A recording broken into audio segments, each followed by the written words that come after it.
Hello, welcome to our mini lecture on inheritance and a walkthrough of question 3. So, what is inheritance? Well, we say that a subclass inherits method signatures and final variables from a superclass. Class A extends B means that A inherits from B. So we can really quickly look at the is A relationship. So if A extends B, that means A is A B. So for example, I might have a superclass of living things. And I might have a subclass, which is a dog, right? So dog extends living things. Dog is a living thing.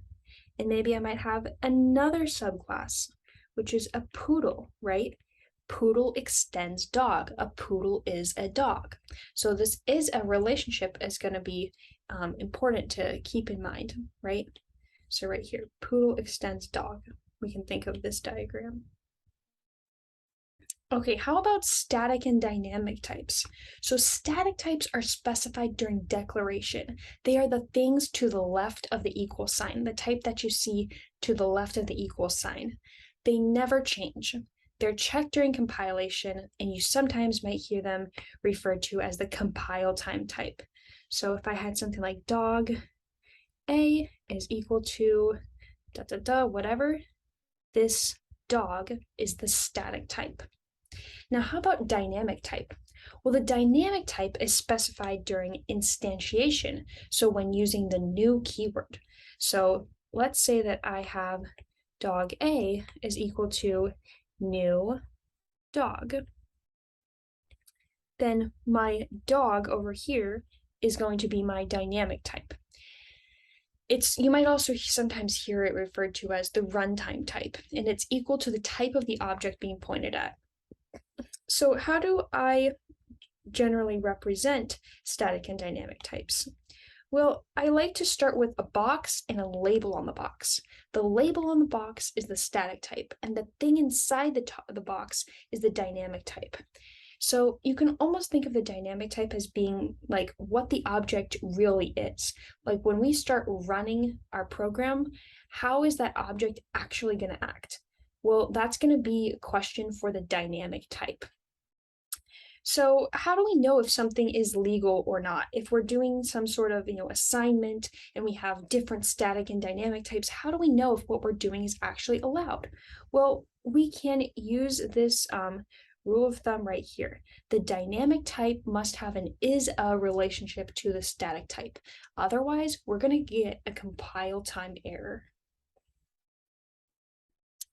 Okay, so before we can get into the worksheet, I think it's good to talk about dynamic method selection. So, if we're inheriting, if we're extending, right, we might have multiple methods in different classes that we could call, right? We might have Fido1.walk, and there might be a .walk method in the dog class, but maybe Fido has a dynamic type, which is poodle, and then the poodle class also has a walk method. So we need some method or some strategy in order to figure out what method we're actually going to run. So that's what this is all about. So how does this work? Well, during compile time, we are going to jot down a placeholder method. And how are we going to do that? Well, we're going to look in the static type class for a method with signature walk. And if we find one, then we're going to jot it down. If it's not there, we'll look in the superclass, and we'll just keep doing that until we find it and jot something down. Or if no such method can be found, then we're going to say that there is a compile time error. Now at runtime is all about upgrading, essentially. If something has a static type of dog, but its dynamic type is poodle, we kind of want to upgrade and find something more representative of that dynamic type. So we want to check the dynamic type class for a method with signature walk. If it's found, we'll jot it down and use it. Otherwise, there's no upgrade possible, and we're just going to use the method that we jotted down during compile time.